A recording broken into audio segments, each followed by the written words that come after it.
Good evening and welcome to day 28 of our blog, continuing with our theme of relationships. And today we're going to be looking at probably one of the most famous stories in John's Gospel, John chapter 2 verses 1 to 11, the wedding at Cana, or the story of Jesus changing water into wine. On the third day, a wedding took place at Cana in Galilee. Jesus' mother was there, and Jesus and his disciples had also been invited to the wedding. When the wine was gone, Jesus' mother said to him, "They have no more wine." "Woman, why do you involve me?" Jesus replied. "My hour has not yet come." His mother said to the servants, "Do whatever he tells you." Nearby stood 6 stone water jars, the kind used by the Jews for ceremonial washing, each holding from 20 to 30 gallons. Jesus said to the servants, "Fill the jars with water." So they filled them to the brim. Then he told them, "Now draw some out and take it to the master of the banquet." They did so, and the master of the banquet tasted the water that had been turned into wine. He did not realize where it had come from, though the servants who had drawn the water knew. Then he called the bridegroom aside and said, "Everyone brings out the choice wine first, and then the cheaper wine after the guests have had too much to drink, but you have saved the best till now." What Jesus did here in Cana of Galilee was the first of the signs through which he revealed his glory, and his disciples believed in him. So this story is the first of 7 signs or miracles in John's Gospel, designed to highlight the reader that Jesus is the Messiah. Howard spoke about this and the other signs in his first sermon on the themes in John's Gospel 5 weeks ago now, and we looked at the 7 signs throughout the first week of this blog.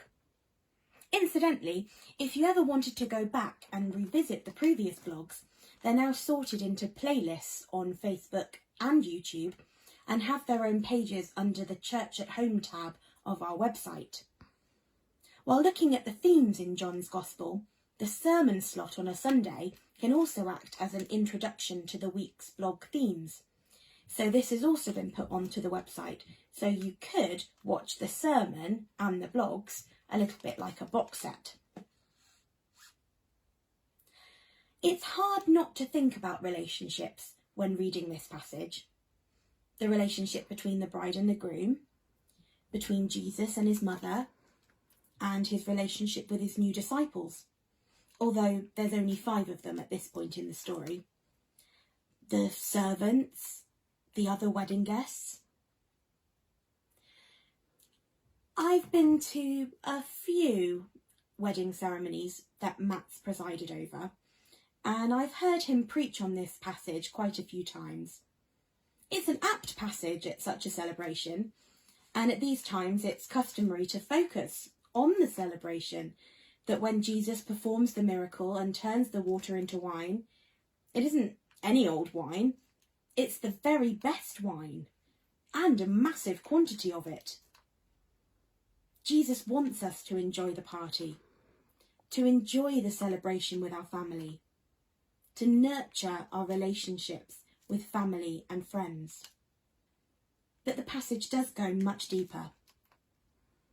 Howard already looked at the significance of the location of Cana and the miracle itself as fulfilling prophecies pointing to Jesus as the Messiah.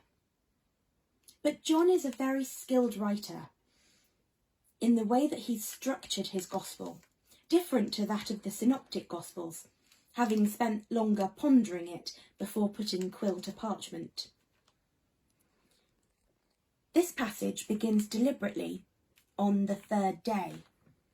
Yes, it may have taken that long to walk to the wedding, but it also foreshadows the 3 days between Jesus' death and resurrection. The pouring out of the wine is also a foreshadowing, both of the Last Supper, itself a metaphor for Jesus' physical bodily death, and indeed for the crucifixion itself. The pouring of wine to share in the blood of Christ is such an important part of communion.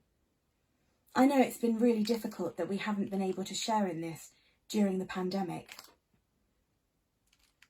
I feel the lack of spiritual sustenance from the Holy Sacraments very keenly at the moment.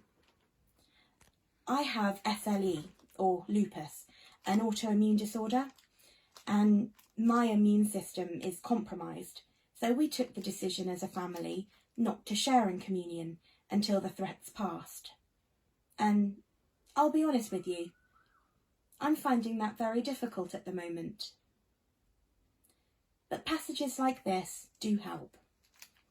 Knowing that Jesus' love and sacrifice was there in his first miracle just as much as it was in his last. It was with the bride and groom in Cana, and it's with all of us today. He poured himself out, metaphorically and physically, into the water jugs and into the world to turn disasters into celebrations. And he will do that for us now. And if that doesn't cheer you up, I will leave you with a joke. What does Jesus teach us about drinking? When you run out of wine, get on your knees and pray. See you again soon. Bye.